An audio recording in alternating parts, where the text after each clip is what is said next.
The contents of this podcast is for informational purposes only and should not be considered as medical advice.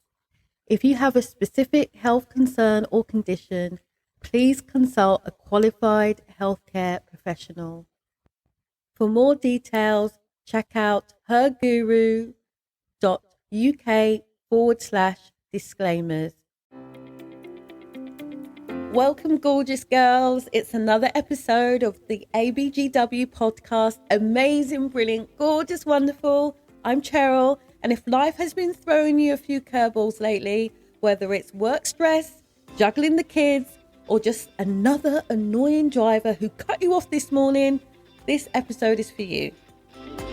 Today, we're diving into something that affects all of us, venting. But here's the twist. What if venting isn't the answer?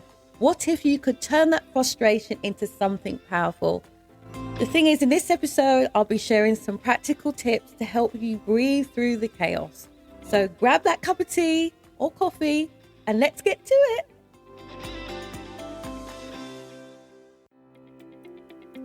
Amazing, brilliant, gorgeous, wonderful, helping women just like you who are unhappy, perhaps even with your supposed quote unquote good life.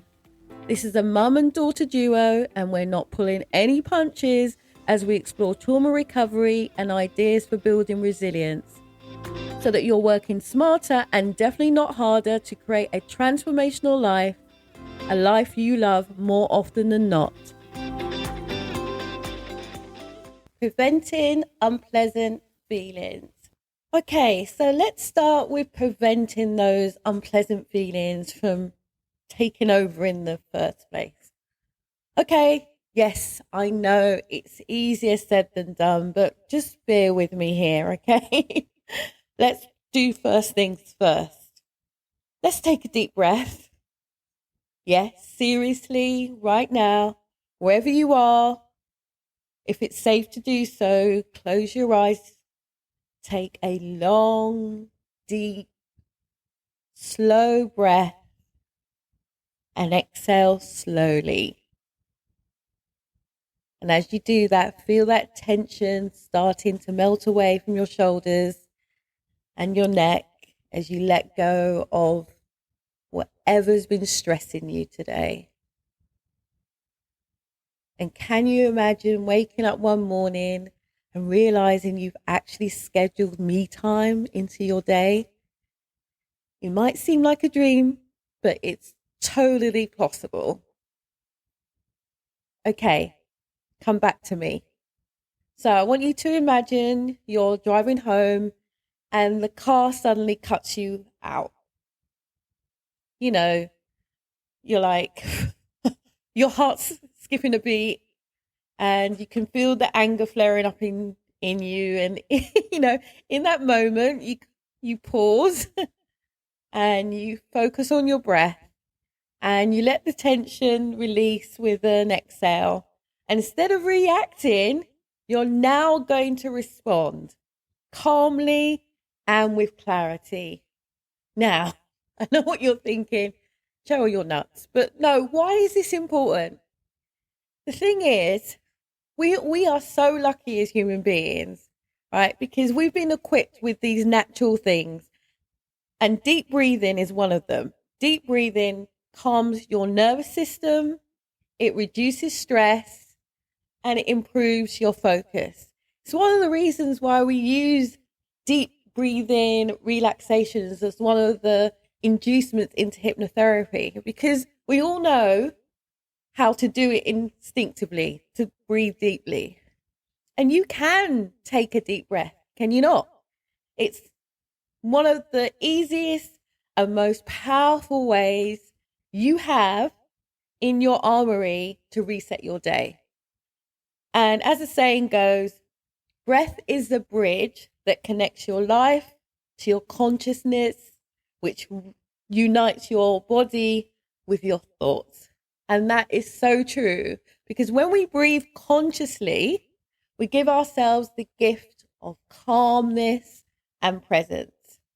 And you already know this, but there are studies that show that mindful breathing can reduce anxiety by up to 44%. Just that alone. And then you hire me as your hypnotherapy and I teach you to max it out. But anyway, the thing is, who doesn't need a little less anxiety in their life? Come on. And I want you to try to resist the urge to fix everything all at once. Okay? Sometimes the best strategy is to focus on one small win at a time, which is one of the reasons why I do this podcast, to help you gather these small wins to make life easier. Now, as you know, I'm a big Marvel fan, and that reminds me of Pepper Potts. Do you remember that tense boardroom scene in Iron Man? And amidst all the chaos, she stays composed.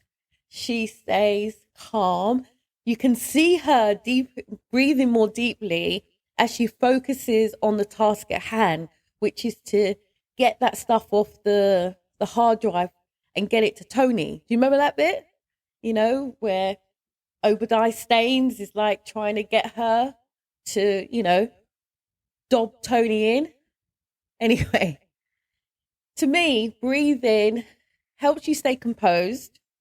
And like Pepper did, she stayed composed and she breathed deeply. And it's the perfect example of how inner strength and control can carry us through even the most stressful of situations.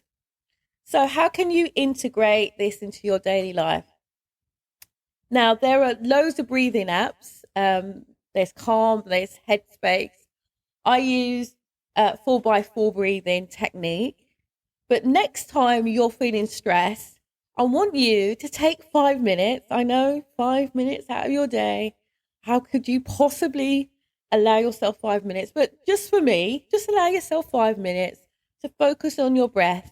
And you'll be amazed at how quickly it can help you regain control. So now let's talk about accepting discomfort. Oh boy.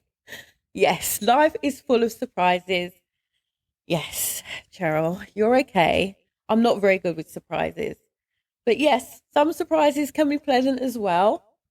And we all know that sinking feeling when something doesn't go according to plan. But what if, just what if, instead of resisting those moments, we embrace them? You probably already know how it feels to try and juggle a dozen things all at once, like you're some sort of superhero without the cape. But remember, even superheroes need a break sometimes. And what happens when you just, allow yourself to just let go of that frustration and embrace a little laughter instead? Spoiler alert, here, it's going to feel amazing. So I want you to imagine you're running late and the traffic is backed up for miles.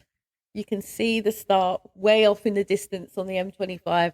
But instead of letting that frustration take over, what if you accepted the situation for what it is? It's just a part of life's unpredictable journey. And the thing is, when we accept discomfort, as annoying as it can be in that moment, we're actually building lots and lots of emotional resilience. We start to see these minor irritations, these minor annoyances as part of the bigger picture, And isn't that beautiful? It's just a reminder that life's all about adapting and flowing with the unexpected. As the saying goes, the art of life lies in the constant readjustment to our surroundings. And sometimes modern life doesn't allow us to do that, or we think it doesn't. But the thing is, we do have that ability built into us. And the thing is, you already know that research shows that people who accept negative emotional experiences experience less psychological distress over time. You all know someone like that, don't you?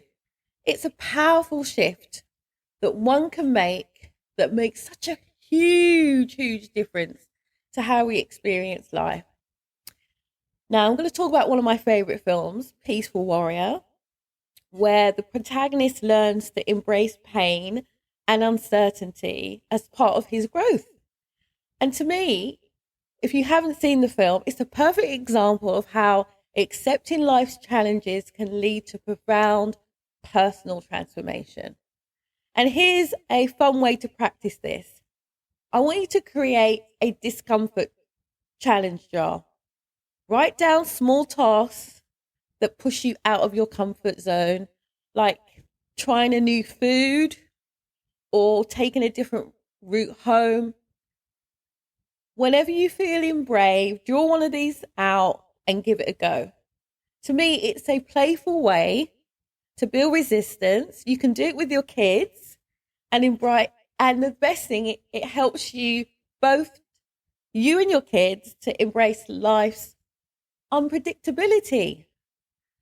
I say that because we are creatures of habit and we like our comfort zones, but life is constantly in flux. Everything is changing.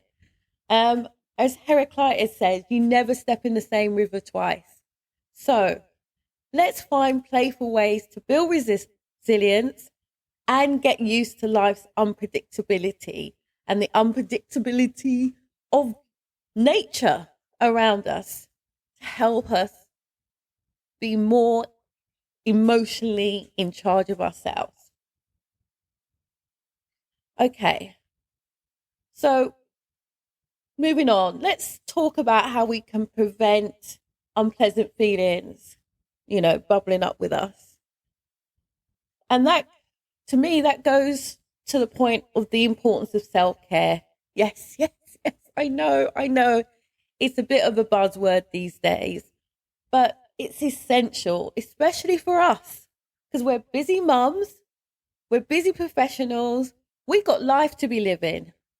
So imagine this, you're waking up and instead of rushing straight to the day's chaotic mess, you take a moment, maybe you have a nourishing breakfast, a quick stretch, or even a short walk outside. The thing is, you feel the energy and resilience building up inside of you as you're doing those things. And the thing is, you're setting a positive tone for the rest of the day.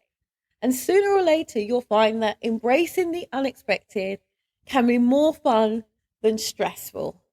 Think of it this way. Life has a way of keeping things interesting. And not only that, you're developing healthier lifestyle habits, and those things are going to not only enhance your physical and mental well-being, they make you more resilient to stress, more capable of handling whatever the day throws at you. Buddha said, to keep the body in good health is a duty. Otherwise, we shall not be able to keep our minds strong and clear. And to me, that's a good reminder that our physical health and our mental health are so deeply connected.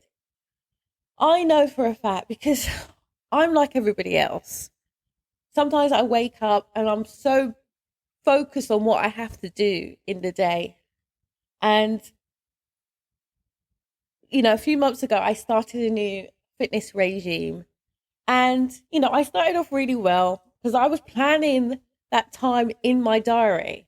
And then as soon as I stopped putting it in my diary as a regular thing, then it started to slip. So what I have done, because I like being quite playful too, not just suggesting playful things, but actually doing them. I find ways to regularly put exercise into my daily routine. So one of the things that I've done, because I knew that I wasn't walking as much as I needed to, I'm here recording the podcast and I'm walking on a treadmill as I'm recording it. And I have found that when I do that, I walk up to 3 miles just recording an episode of the podcast. Can you believe that? I'm actually walking as I'm talking to you now. Now, my next step is how can I amp this up so that I can actually be outside and be recording the podcast? So that's my next one. But that's how I'm doing it. I know that I can't set aside time specifically to do exercise as much as I want. So I'm doubling up. I'm recording and I'm walking at the same time. How mad is that? But you know yourself that regular exercise helps with the symptoms of anxiety and depression. And I know that studies have shown that it can reduce those symptoms by up to 30%. That's huge, 30%. And that's not just about hitting the gym. Of course not. It's about finding what works for you. What I'm doing now works for me. Walking on a treadmill while recording the podcast. For you, it might be yoga. It might be dancing. It might be a brisk walk in the park during your lunch break. But the thing is, the more you focus on self-care, the more energy you have to tackle life challenges, like that ever-growing to-do list that you have at work. Which brings to mind another one of my favorite films, Force Majeure. That strong female lead, she's honestly, when I look at her, it kind of reminds me of myself because she maintains her strength and composure, but she's also, doing some self-care and mindfulness, even as her family face unexpected challenges in the film. It's a powerful reminder of the importance of taking care of ourselves, especially in tough times. Like they say on the airplane, put your mask on first and then you can take care of everybody else. So please plan a weekly self-care date with yourself. Even if it's just having a relaxing bath for 20 minutes, that's uninterrupted, no one's going to bother you. A walk in nature, which I absolutely love. Or what Naya does, which is a yoga class. Whatever floats your boat, whatever nourishes your body and mind, make it a non-negotiable part of your routine. Okay? Cool. So finally, let's talk about shifting your attention. So it's so easy to get stuck on negative thoughts, isn't it? I mean, come on. I think, I'm sure one of my mentors actually said that because evolutionary, because of, when we were back in the caves, we had to be on alert all the time for wild animals and all the rest of it. So we're kind of predisposed to think more negatively. But we don't live in those times now. We live in first world and we have the first world problems.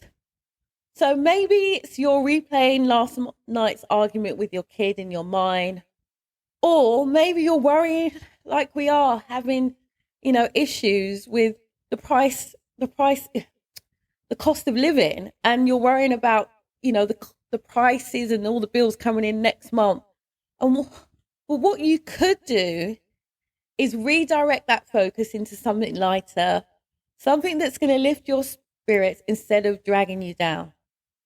Because when you're stuck in a loop of negative thinking, and honestly, I'm not making any judgments here because I've suffered from depression. So you get in this constant loop of negative thinking.